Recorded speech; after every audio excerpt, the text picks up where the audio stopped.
અને એના પરથી એણે એક એવું અદ્ભુત પુસ્તક લખી નાખ્યું અને અત્યારે તો એક બહુ મોટું ઓર્ગેનાઇઝેશન ચલાવે છે. એ લેખિકાનું નામ છે ટિફની ડુફુ અને એમના પુસ્તકનું નામ છે drop the ball. Drop the ball ક્યાંથી કન્સેપ્ટ આવ્યો? એક બહુ ફેમસ અમેરિકન રાઇટર છે નોરા રોબર્ટ્સ, એમને એકવાર કોઈએ પૂછ્યું હતું, વેરી પ્રોલિફિક રાઇટર, ઘણા બધા પુસ્તકો લખ્યા છે, અને ત્યારે એમને પૂછ્યું હતું કે તમે વર્ક લાઈફ બેલેન્સ કઈ રીતે મેનેજ કરો છો, અને ત્યારે એમણે કીધું કે we all are juggling multiple balls in the air.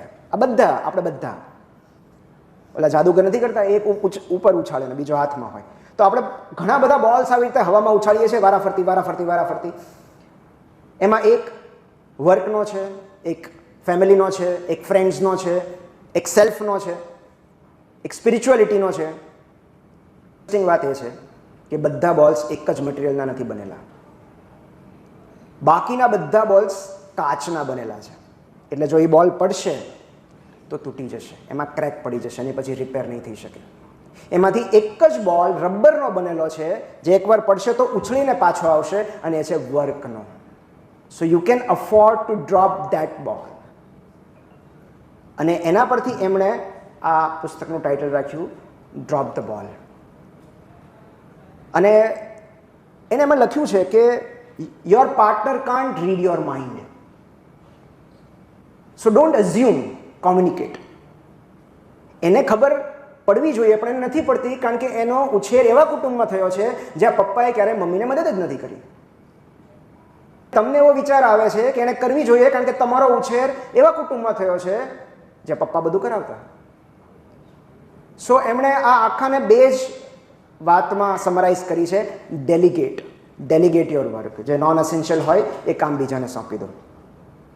અમારા ઘરે જે રસોઈવાળા બેન આવે છે એમણે પોતાના ઘેર કચરા પોતા માટે બેન રાખ્યા છે.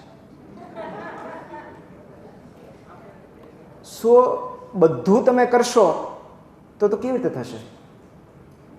And second is collaborate with husband એટલે spouse, family and work place.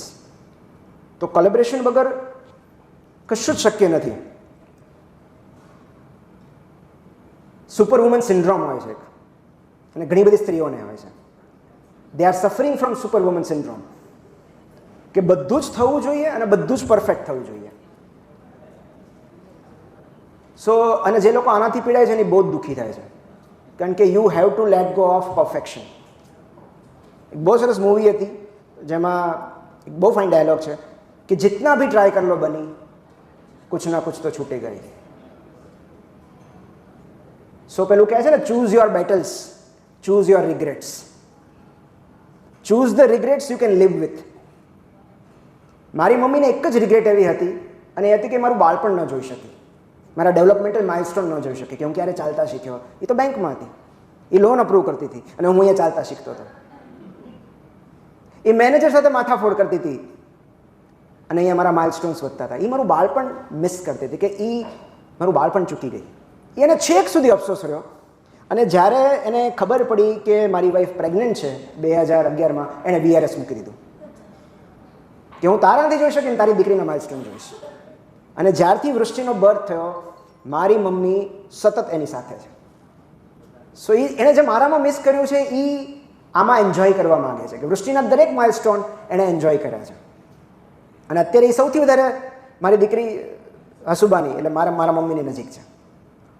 So you have to choose your regrets.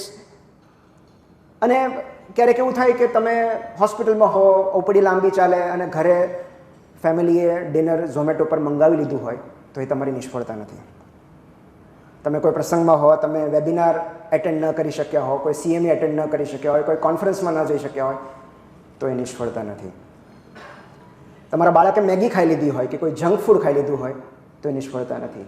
ઘર ઉકરડો પડ્યું હોય, એક પેલી ડેડિકેટેડ ખુરશી કે પલંગ ઉપર બધા કપડાં આમ તેમ પડ્યા હોય તો એ નિષ્ફળતા નથી. સો જ્યારે હા છે, બધાના ઘરે હોય જ ને. એક એવું આપણે ભલે નામ કાંઈ આપતા નથી, પણ એક એવી ખુરશી કે પલંગ કે શેટી હોય કે જે પણ હોય બધું ડમ્પ કરો ત્યાંના ઉપર, અને પછી જ્યારે સમય મળે ત્યારે એને સોર્ટ આઉટ કરો. તો 20s જ્યારે હોય ને ત્યારે દરેક સ્ત્રીના મનમાં એક આદર્શ યુવતીની કલ્પના હોય કે એક એવી સ્ત્રી જે રોજ સવારે જ્યારે ઉઠે છે ત્યારે એના વાળ લાંબા અને સિલ્કી છે, એના ચહેરા પર એની સ્કિન ગ્લો કરે છે. હા, એ પ્રેમમાં નસીબદાર છે કે એનો હસબન્ડ એના આવીને પૂછશે કે તમે ચા પીશો કે કોફી. હા, એ બધું પરફેક્ટલી મેનેજ કરે છે. મતલબ ઘરે એને પ્રશંસા મળે છે, વર્ક પ્લેસ પર પ્રશંસા મળે છે. જ્યારે ધીરે ધીરે ધીરે 30sમાં પહોંચે છે ત્યારે એને સમજાય છે કે સંપૂર્ણ પુરુષની જેમ સંપૂર્ણ સ્ત્રી પણ માત્ર કલ્પનામાં જ હોય છે. આ કેઓસ અને કન્ફ્યુઝન જ જીવન છે. એક કરવા જશું તો બીજું રહી જ જશે, એકને મનાવવા જશું તો બીજું રિસાઈ જશે, એકને સમય આપશું તો બીજાને અન્યાય થશે. અને એક સ્ત્રી જ્યારે એવું સમજી જાય છે કે દરેક જણને રાજી રાખવા અશક્ય છે, ત્યારે એ જાતને રાજી રાખવાનું શીખી જાય છે.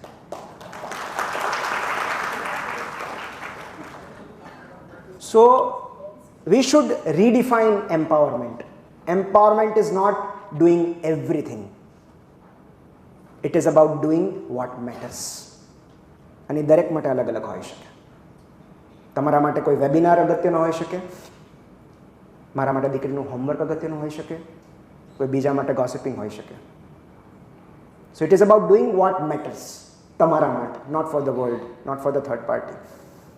અને આપણને છે ને કામની માત્રાનો થાક નથી લાગતો, કામના પ્રકારનો થાક લાગે છે. જે કામમાં મજા આવતી હોય તમે 6 કલાક સુધી કરો તોય જ્યાં સુધી બ્લેડર ફૂલ ન થાય તમે કામ કરવાનું બંધ નથી કરતા.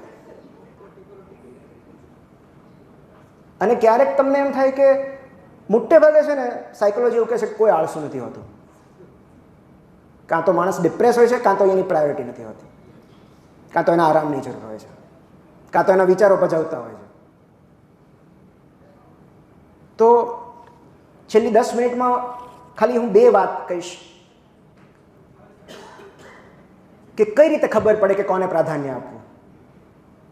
જેમ કે આવું થાય કે તમે દીકરીને ભણાવતા હો કે તમે કોઈ પ્રસંગમાં હો ને ઇમરજન્સી આવી, CS કોલ આવ્યો, ઓર તમે હોસ્પિટલમાં છો ને કોઈ સોશિયલ ઇમરજન્સી આવી, કોઈ ફેમિલી ઇમરજન્સી આવી, તો શું કરવું? તો આ જે બુક છે ડ્રોપ ધ બોલ, એમાં એક બહુ સરસ વાત લખેલી છે જેને ફ્યુનરલ વિઝ્યુલાઇઝેશન ટેકનિક કહેવાય છે. મતલબ એવું ઇમેજિન કરો કે તમારી પ્રાર્થના સભામાં 3 વ્યક્તિઓ તમારા વિશે બોલવાની છે, તમારા સ્તુતિગાન કરવાની છે, તમારી પ્રશંસા કરવાની છે કે તમે કેવું જીવ્યા છો. એ વખતે એ તમારી કઈ ઓળખ આપે તો તમને ગમશે? તમને કઈ રીતે ઓળખાવું ગમશે? She was a great mother, she was a great entrepreneur, she was a great artist, business woman. બધાની પ્રાયોરિટી અલગ હોઈ શકે. કોઈ એમ કહે કે મને આર્ટિસ્ટ તરીકે ઓળખાવું ગમશે, that does not mean she has failed as a mother. So that is one. And second, કે શું કરવાથી તમને સૌથી વધારે સંતોષ, આનંદ અને કોન્ફિડન્સ મળે છે? સો વિચ રિગ્રેટ ઇઝ બેરેબલ? હું એવું નક્કી કરું છું, મેં એક એક્રોનિમ બનાવ્યું છે PET, PET. P is person. The person gets the priority over the event. કોઈ પ્રસંગમાં જવાનું હોય અને કોઈ વ્યક્તિ પીડાતી હોય તો I should attend the person first. એ મારી દીકરી પણ હોઈ શકે, પેશન્ટ પણ હોઈ શકે. અને જો બંને હોય તો કોને વધારે મારી જરૂર છે? Then comes event and last come things. So this is my hierarchy. પણ હું એવું કહીશ કે rather than being successful, it is important to feel successful. Now there is difference between being successful and feeling successful. Being successful is all about tangible things. Promotion, પૈસો, તમારી car, તમારી position, કે તમે AP માંથી associate બન્યા, માંથી professor છો, તમે ડીન છો, that is visible success. You are successful. Feeling successful is all about invisible things. Peace, satisfaction and pride. તમને તમારી યાત્રાનો ગર્વ છે કે નહીં? તમે જ્યાં પહોંચ્યા છો એનો સંતોષ છે કે નહીં? If that is so, if you are feeling successful, you are successful. And lastly હું એવું કહીશ કે વર્કિંગ વુમેન ઇફ મેરીડ ની તમામ સમસ્યાનો ઉકેલ પતિ પત્નીમાં એક સરખું શ્રમ વિભાજન છે. Because without a man's support, women empowerment is not possible. આ બહુ જ કડવું સત્ય છે અને એક પુરુષના મોઢેથી નીકળે છે. અમે તો કરી જ નાખ્યું છે શ્રમ વિભાજન. જેમ કે બોલવાનું કામ મારી વાઈફ કરે છે, સાંભળવાનું કામ હું કરું છું. સલાહ આપવાનું કામ એ કરે છે, અમલ કરવાનું કામ હું કરું છું. સો this is a division of labour. એટલે કોઈ એક ઉપર બર્ડન ના આવવું જોઈએ. સો એટલે આ કેવું થાય કે આપણને આમ સાદી રીતે એમ થાય કે હવે કેટલુંક એમ્પાવર થવું છે, હવે કેટલુંક થવું છે. એટલે આમાં કેવું છે કે મારે અત્યારે એક યુરોલોજિસ્ટ, એક પિતા, એક હસબન્ડ અને એક બળવાખોર લેખક તરીકે પણ વાત કરવાની છે. એટલે હું તો એવું લખતો જઉં છું કે દરેક પુરુષને બોલવાનો અધિકાર હોવો જોઈએ, પણ એ વાત પણ લખીને કહેવી પડે છે.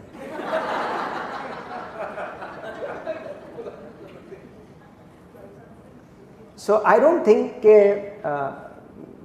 you all are empowered. Come on, I mean જે રીતની મેં અહીંયા સોસાયટી જોઈ છે, મને નથી લાગતું કે આમાં કોઈ અશક્ત હોય. બધા સુપર સશક્ત છે.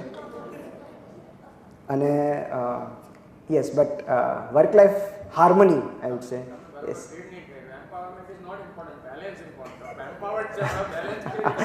એટલે balance which side it is lacking towards your side. મુકુલભાઈનો એક સરસ શેર છે ને કે બહુ ફાઇન બેલેન્સને લગતો જ એક સરસ શેર છે. તો એવું છે કે work life harmony is different four everybody.